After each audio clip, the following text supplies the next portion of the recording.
നമസ്കാരം. പശ്ചിമേഷ്യയിൽ യുദ്ധഭീതിയും നയതന്ത്ര സംഘർഷങ്ങളും മുറുകുന്നതിനിടെ അമേരിക്കൻ F-18 യുദ്ധവിമാനം വെടിവെച്ചിട്ടുവെന്ന ഇറാൻ അവകാശവാദം ആഗോളതലത്തിൽ വലിയ ചർച്ചയാകുന്നുണ്ട്. ഒമാൻ ഉൾക്കടലിലെ തന്ത്രപ്രധാനമായ ചാബഹാർ തീരത്തിന് സമീപം വെച്ച് തങ്ങളുടെ അത്യാധുനിക വ്യോമ പ്രതിരോധ സംവിധാനം ഉപയോഗിച്ച് വിമാനം തകർത്തുവെന്നാണ് ഇറാന്റെ ഇസ്ലാമിക് റവല്യൂഷണറി ഗാർഡ് കോപ്സ് അവകാശപ്പെട്ടത്. എന്നാൽ ഈ വാദത്തെ പാടെ തള്ളിക്കളഞ്ഞുകൊണ്ട് അമേരിക്കൻ പ്രതിരോധ ആസ്ഥാനം പെന്റഗൺ രംഗത്തെത്തിയതോടെ വിഷയം ഒരു നിഗൂഢമായ ഇൻഫർമേഷൻ വാറായി മാറിയിരിക്കുകയാണിപ്പോൾ. ഇറാന്റെ ഔദ്യോഗിക വാർത്താ ഏജൻസികളെ ഉദ്ധരിച്ച് സോഷ്യൽ മീഡിയയിൽ പ്രചരിച്ച വാർത്തകൾ ഇപ്രകാരമാണ്. ഇറാന്റെ ആകാശപരിധി ലംഘിച്ച US യുദ്ധവിമാനത്തെ തങ്ങളുടെ ദേശീയ മിസൈൽ പ്രതിരോധ സംവിധാനം ലക്ഷ്യം വെക്കുകയായിരുന്നു. വിമാനം കത്തിയമരുന്നതിന്റെയും കടലിൽ വീഴുന്നതിന്റെയും ദൃശ്യങ്ങൾ ഇറാൻ അനുകൂല പ്രൊഫൈലുകളിൽ വ്യാപകമായി പ്രചരിച്ചു കഴിഞ്ഞു.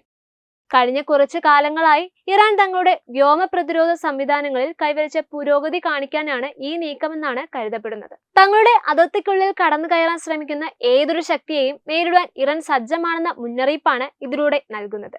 അതേസമയം യുണൈറ്റഡ് സ്റ്റേറ്റ്സ് സെൻട്രൽ കമാൻഡ് ഈ അവകാശവാദങ്ങളെ പൂർണ്ണമായും നിഷേധിച്ചിട്ടുണ്ട്. മേഖലയിലുള്ള തങ്ങളുടെ എല്ലാ വിമാനങ്ങളും സുരക്ഷിതമാണെന്നും ഒരെണ്ണം പോലും നഷ്ടപ്പെട്ടിട്ടില്ലെന്നും US അറിയിച്ചിട്ടുണ്ട്. ഇറാൻ പുറത്തുവിട്ട ദൃശ്യങ്ങൾ വർഷങ്ങൾക്ക് മുൻപ് നടന്ന മറ്റേതോ വിമാനാപകടങ്ങളുടേതാണെന്ന് പ്രതിരോധ വിദഗ്ധർ ചൂണ്ടിക്കാണിക്കുന്നുമുണ്ട്.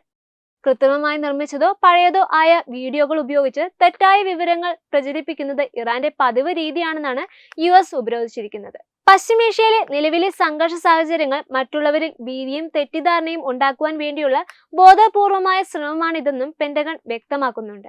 ഈ സൈനിക അവകാശവാദങ്ങൾക്ക് പിന്നിൽ വലിയൊരു രാഷ്ട്രീയ പശ്ചാത്തലം കൂടിയുണ്ട്. മുൻപ് ഡൊണാൾഡ് ട്രംപ് ഭരണകൂടം മുന്നോട്ട് വെച്ച 15 ഇന ഉപാധികൾ ഇറാൻ തള്ളിയിരുന്നു.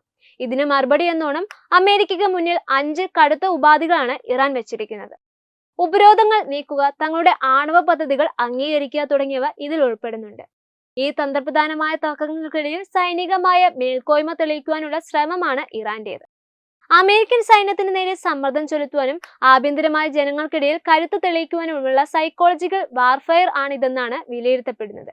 ഇസ്രായേൽ ഹമാസ് യുദ്ധത്തിന് പിന്നാലെ പശ്ചിമേഷ്യയിൽ ഇറാനും അമേരിക്കയും തമ്മിലുള്ള ബന്ധം ചരിത്രപ്രധാനമായ മറ്റൊരു മോശാവസ്ഥയിലേക്കാണ് നീങ്ങുന്നത്. ലെബനനിലെ ഹിസ്ബുള്ളയ്ക്കും യമനിലെ ഹൂത്തികൾക്കും ഇറാൻ നൽകുന്ന പിന്തുണ അമേരിക്കയെ പ്രകോപിപ്പിക്കുന്നുണ്ട്. ചെങ്കടലിൽ ഒമാൻ ഉൾക്കടലിലും കപ്പലുകൾക്ക് നേരെയുള്ള ആക്രമണങ്ങൾ പതിവായിരിക്കുന്നതിനിടെ ഈ പുതിയ അവകാശവാദം ഒരു നേരിട്ടുള്ള യുദ്ധത്തിന് വഴിമാറുമോ എന്ന ആശങ്ക ആഗോള സമൂഹത്തിനുണ്ട്. പലപ്പോഴും ഇത്തരം സൈനിക അവകാശവാദങ്ങൾ വെറും പ്രൊപ്പഗണ്ട മാത്രമായി തങ്ങാറാണ് പതിവ്.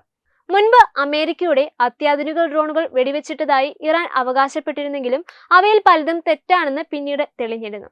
എങ്കിലും മേഖലയിലെ ചെറിയൊരു നീക്കം പോലും വലിയൊരു യുദ്ധത്തിലേക്ക് നയിച്ചേക്കാമെന്നതിനാൽ ലോകരാജ്യങ്ങൾ അതീവ ജാഗ്രതയിലാണ്.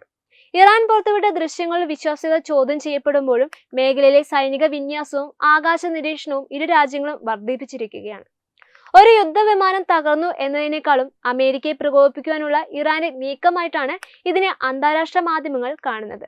ന്യൂസ് ഡെസ്ക് തത്തുമൈ ന്യൂസ്. HIV അണുബാധ സന്തോഷപൂർണമായ ഒരു ജീവിതത്തിന് തടസ്സമല്ല. HIV അണുബാധയ്ക്ക് ഫലപ്രദമായ ചികിത്സ ഇന്ന് ലഭ്യമാണ്. ഇതിന് യഥാസമയം അണുബാധ കണ്ടെത്തുന്നതും കാലേക്കൂട്ടി ചികിത്സ നടത്തേണ്ടതും അത്യാവശ്യമാണ്. സൗജന്യമായ ചികിത്സയും മാർഗനിർദ്ദേശങ്ങളും സർക്കാർ ആശുപത്രികളിലെ ART അഥവാ ഉഷസ് കേന്ദ്രങ്ങളിൽ ലഭ്യമാണ്. ആരോഗ്യ സംരക്ഷണം ഓരോരുത്തരുടെയും ഉത്തരവാദിത്തമാണ്.